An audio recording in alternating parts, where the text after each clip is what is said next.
Setelah Allah Subhanahu wa Ta'ala menciptakan bumi dengan gunung-gunungnya, laut-lautannya dan tumbuh-tumbuhannya, menciptakan langit dengan mataharinya, bulan dan bintang-bintangnya yang bergemerlapan, menciptakan malaikat-malaikatnya, ialah sejenis makhluk halus yang diciptakan untuk beribadah menjadi perantara antara Zat yang Maha Kuasa dengan hamba-hamba, terutama para rasul dan nabinya. Maka tibalah kehendak Allah Subhanahu wa Ta'ala untuk menciptakan sejenis makhluk lain yang akan menghuni dan mengisi bumi, memeliharanya, menikmati tumbuh-tumbuhannya, mengolah kekayaan yang terpendam di dalamnya, dan berkembang biak turun-temurun mewarisi warisan sepanjang masa yang telah ditakdirkan baginya.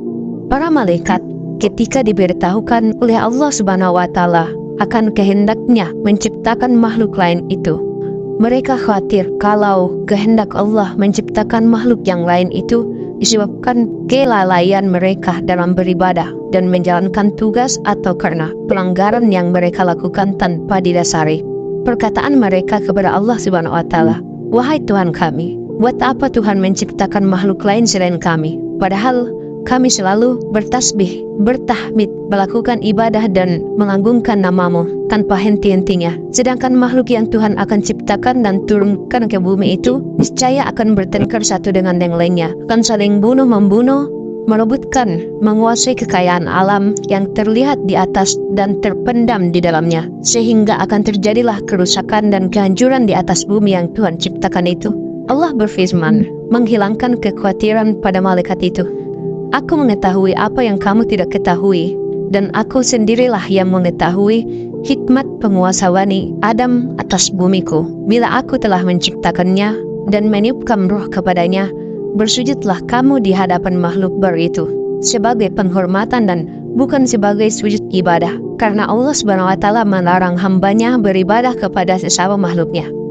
Kemudian diciptakanlah Adam oleh Allah Subhanahu wa Ta'ala dari sekumpalan tanah liat, kering, dan lumpur hitam yang berbentuk. Setelah disempurnakan bentuknya, ditiupkanlah roh diciptakan Tuhan ke dalamnya, dan berdirilah ia tegak menjadi manusia yang sempurna. Iblis membangkang dan enggan mematuhi perintah Allah seperti para malaikat yang lain, yang segera bersujud di hadapan Adam sebagai penghormatan bagi makhluk Allah yang akan diberi amanat menguasai bumi dengan segala apa yang hidup dan tumbuh di atasnya, serta yang terpendam di dalamnya. Iblis merasa dirinya lebih mulia, lebih utama dan lebih agung dari Adam, karena ia diciptakan dari unsur api, sedangkan Adam dari tanah dan lumpur. Kebanggaannya dengan asal-usulnya menjadikan ia sombong dan merasa rendah untuk bersujud menghormati Adam seperti para malaikat yang lain, walaupun diperintahkan oleh Allah. Tuhan bertanya kepada iblis, "Apakah yang mencegahmu sujud menghormati sesuatu yang telah aku ciptakan dengan tanganku?" Iblis menjawab, "Aku adalah lebih mulia dan lebih unggul dari dia. Engkau ciptakan aku dari api dan menciptakannya dari lumpur." Karena kesombongannya, kecongkakannya, dan pembangkangannya melakukan sujud yang diperintahkan, maka Allah menghukum iblis dengan mengusir dari surga dan mengeluarkannya dari barisan malaikat dengan disertai kutukan dan laknat yang akan melekat pada dirinya hingga hari kiamat. Di samping itu, ia dinyatakan sebagai penghuni neraka. Iblis dengan sombongnya menerima dengan baik hukuman Tuhan itu, dan ia hanya mohon agar kepadanya diberi kesempatan untuk hidup kekal hingga hari kebangkitan kembali di hari kiamat. Allah meluluskan permohonannya dan ditangguhkannya lah ia sebagai hari kebangkitan.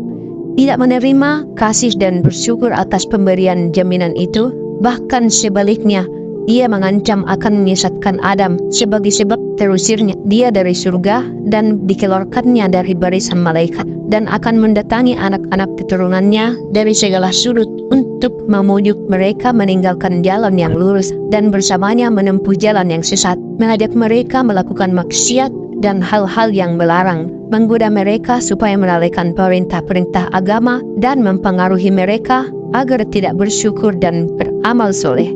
Kemudian Allah berfirman kepada iblis yang terkutuk itu, "Pergilah engkau bersama pengikut-pengikutmu, yang semuanya akan menjadi isi neraka jahanam dan bahan bakar neraka. Engkau tidak akan berdaya menyesatkan hamba-hambaku yang telah beriman kepadaku dengan sepenuh hatinya dan memiliki akidah yang mantap yang tidak akan tergoyah oleh rayuanmu, walaupun engkau menggunakan segala kepandaianmu menghasut dan menfitnah.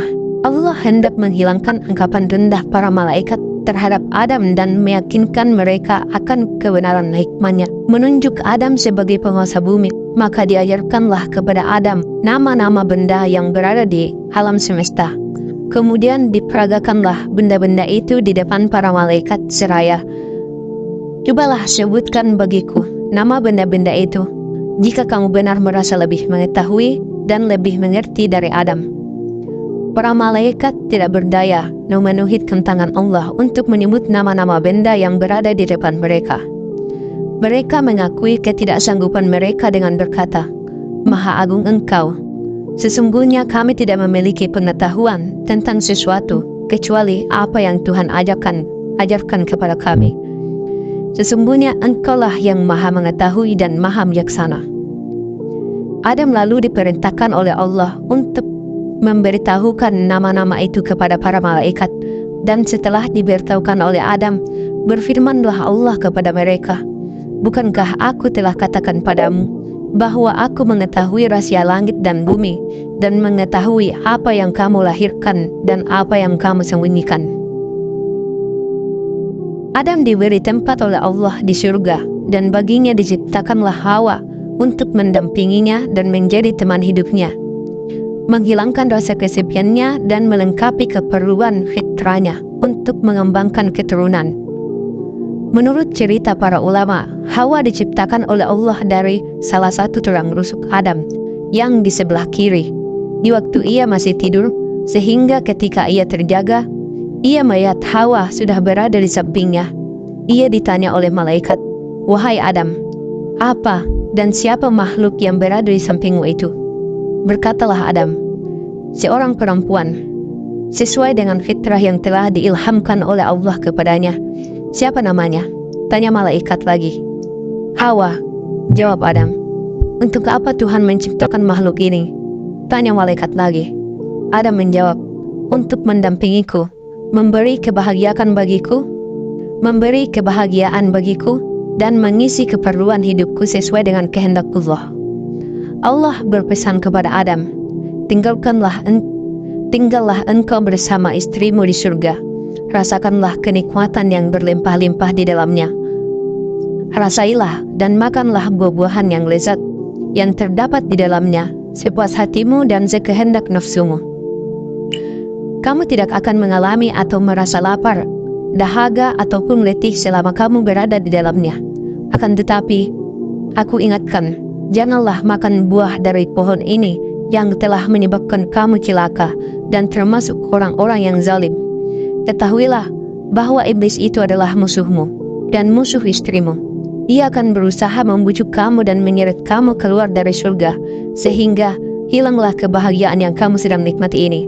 Sesuai dengan ancaman yang diucapkan ketika diusir oleh Allah dari surga, akibat membangkangnya dan terdorong pula oleh rasa iri hati dan dengki terhadap Adam, yang menjadi sebab sebagai ia terkutuk dan terlaknat selama-lamanya. Tersingkir dari singgasana kebesarannya, iblis mulai menunjukkan rancangan penyesatannya kepada Adam dan Hawa yang sedang hidup berdua di surga yang tentram, damai dan bahagia. Ia menyatakan kepada mereka bahwa ia adalah kawan mereka dan ingin memberi nasihat dan petunjuk untuk kebaikan dan mengekalkan kebahagiaan mereka. Segala cara dan kata-kata halus digunakan oleh iblis untuk mendapatkan kepercayaan Adam dan Hawa bahwa ia betul-betul jujur dalam nasihat dan petunjuknya kepada mereka.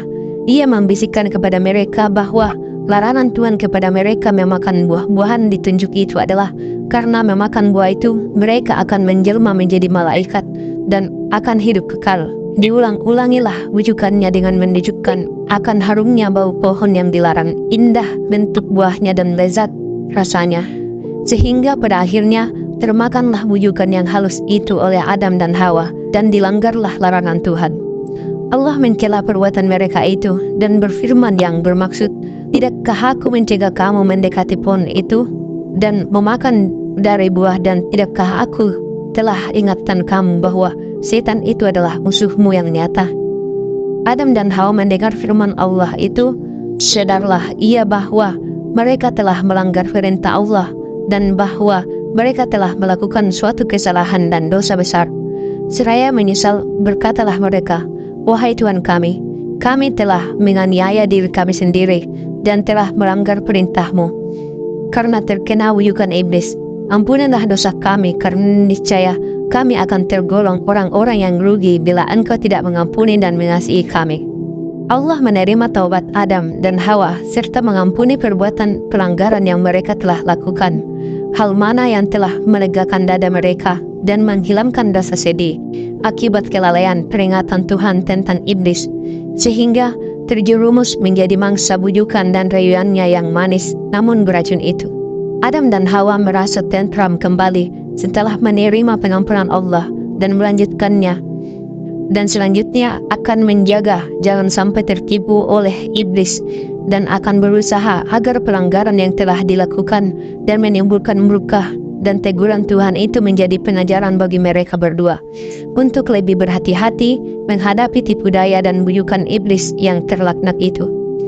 Harapan untuk tinggal terus di surga yang telah pudar karena perbuatan pelanggaran perintah Allah hidup kembali dalam hati dan pikiran Adam dan Hawa yang merasa kenikmatan dan kebahagiaan hidup mereka di surga tidak akan terganggu oleh sesuatu, dan bahwa ridha Allah serta rahmatnya akan tetap melimpah di atas mereka untuk selama-lamanya. Akan tetapi Allah telah menentukan dalam takdirnya apa yang tidak terlintas dalam hati dan tidak terfikirkan oleh mereka. Allah Subhanahu wa Ta'ala yang telah menentukan dalam takdirnya bahwa bumi yang penuh dengan kekayaan untuk dikelola akan dikuasai kepada manusia keturunan Adam, memerintahkan Adam dan Hawa turun ke bumi sebagai benih pertama dari hamba-hambanya yang bernama manusia itu. Berfirmanlah Allah kepada mereka, turunlah kamu ke bumi, sebagai daripada kamu menjadi musuh bagi sebagian yang lain, kamu dapat tinggal, tetap, dan hidup di sana sampai waktu yang telah ditentukan. Turunlah Adam dan Hawa ke bumi, menghadapi cara hidup baru yang jauh berlainan dengan hidup di surga, yang pernah dialami dan tidak akan berulang kembali. Mereka harus menempuh hidup di dunia yang fana ini dengan suka dan dukanya yang akan menurunkan umat manusia yang beraneka ragam sifat dan tabiatnya, berbeda-beda warna kulit dan kecerdasan otaknya. Umat manusia yang akan berkelompok-kelompok menjadi suku-suku dan bangsa-bangsa di mana yang satu menjadi musuh yang lain, saling bunuh-membunuh, aniaya-menganiaya, dan tindas-menindas. Sehingga dari waktu ke waktu, Allah mengutus nabinya dan rasul-rasulnya memimpin hamba-hambanya ke jalan yang lurus, penuh damai, kasih sayang di antara sesama manusia, jalan yang menuju kepada ridhonya, dan kebahagiaan manusia di dunia dan akhirat. Pengajaran yang terdapat dari kisah Adam, bahwasanya hikmah yang terkandung dalam perintah-perintah dan larangan-larangan Allah dan dalam apa yang diciptakannya, kadangkala tidak atau belum dapat dicapai oleh otak manusia, bahkan oleh makhluk-makhluknya yang terdekat, sebagaimana telah dialami oleh para malaikat tatkala diberitahu bahwa Allah akan menciptakan manusia keturunan Adam untuk menjadi khalifahnya di bumi, sehingga mereka seakan-akan berkeberatan dan bertanya-tanya mengapa dan untuk apa Allah menciptakan jenis makhluk lain daripada mereka yang sudah patuh, rajin beribadah, bertasbih, bertahmid, dan mengagungkan namanya. Bahwasanya manusia, walaupun ia telah dikaruniakan kecerdasan berpikir dan kekuatan fisikal dan mental, ia tetap mempunyai beberapa kelemahan pada dirinya, seperti sifat lalai, lupa dan khilaf. Hal mana telah terjadi pada diri Nabi Adam yang walaupun ia telah menjadi manusia yang sempurna dan dikaruniakan kedudukan yang istimewa di surga, ia tetap tidak terhindar dan dari sifat-sifat manusia yang lemah itu. Ia telah lupa dan melalaikan peringatan Allah kepadanya tentang pohon terlarang dan tentang iblis yang menjadi musuh dan musuh seluruh keturunannya, sehingga terperangkap ke dalam tipu daya dan terjadilah pelanggaran pertama yang dilakukan oleh manusia terhadap larangan Allah. Bahwasanya seseorang yang telah terlanjur melakukan maksiat dan berbuat dosa, tidaklah ia sepatutnya berputus asa dari rahmat dan ampunan Tuhan asalkan ia sadar akan kesalahannya dan bertaubat tidak akan melakukannya kembali. Rahmat Allah dan makfirahnya dapat mencakup segala dosa yang diperbuat oleh hamba-hambanya, kecuali syirik, bagaimanapun besar dosa itu, asalkan diikuti dengan kesadaran bertaubat dan pengakuan kesalahan. Sifat sombong dan congkak selalu membawa akibat kerugian dan kebinasaan. Lihatlah iblis yang turun dari singgasananya diwujudkan kedudukannya sebagai seseorang malaikat dan diusir oleh Allah dari surga dengan disertai kutukan dan laknat yang melekat kepada dirinya hingga hari kiamat karena kesombongannya dan kebanggaannya dengan asal-usulnya, sehingga ia menganggap dan memandang rendah kepada Nabi Adam dan menolak untuk sujud menghormatinya walaupun diperintahkan oleh Allah Subhanahu wa Ta'ala.